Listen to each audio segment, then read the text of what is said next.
Bonjour à tous et bienvenue sur ma chaîne d'information. Aujourd'hui, je vais vous expliquer comment est-ce qu'on récupère ces originaux au service des équivalences.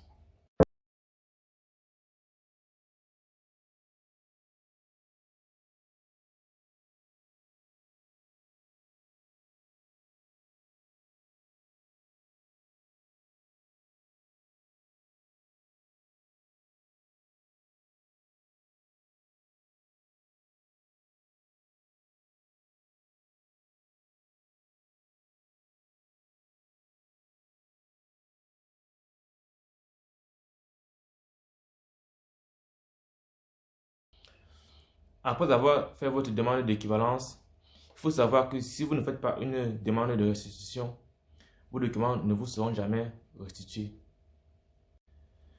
Il faut savoir qu'avec la situation sanitaire actuelle, il n'est pas possible de prendre rendez-vous et de se rendre sur place pour récupérer ces originaux. Donc, qu'est-ce qu'il faut faire?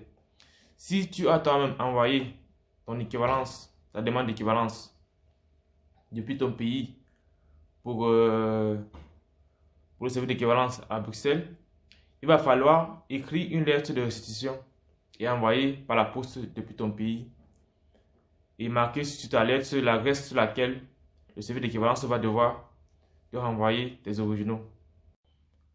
La deuxième possibilité s'adresse à tous ceux qui sont passés par un correspondant en Belgique pour faire leur demande d'équivalence. Comment s'y prendre pour récupérer ces originaux? Il va falloir, pour tous les étudiants camerounais, de demander à leur correspondant d'écrire une lettre de restitution au service des équivalences, en notifiant dans leur lettre l'adresse sur laquelle le service d'équivalence va devoir leur envoyer vos originaux. Ça, c'est pour tous les étudiants camerounais.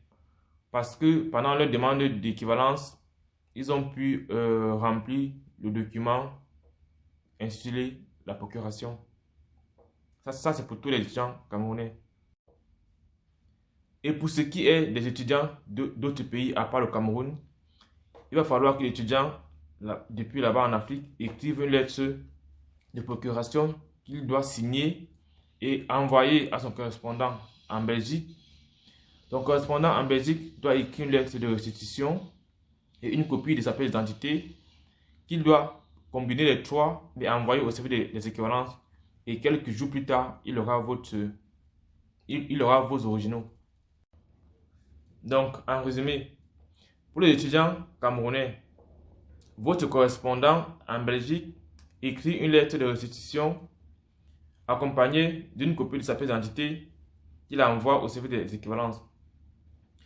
Pour les étudiants de d'autres pays, vous, depuis l'Afrique, vous écrivez une lettre de procuration que vous signez, vous envoyez à votre correspondant en Belgique, lui, ajouté à votre lettre de procuration, lui doit écrire une lettre de restitution et rajouter une photocopie de sa carte d'identité et il va envoyer au service des équivalences.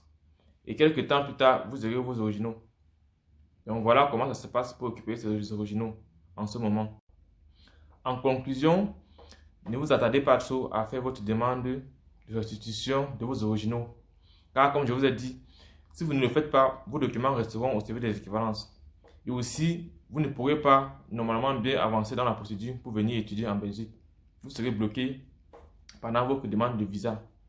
Donc, dès que vous avez l'avis favorable de votre équivalence, faites vous-même directement. Si vous avez introduit votre demande vous-même d'équivalence, faites-vous déjà cette lettre et envoyez au service des équivalences. Et si vous êtes passé par un correspondant, demandez-lui déjà à entamer la procédure pour vous faire restituer vos originaux. Sur ce, je vous dis à la prochaine pour une nouvelle vidéo.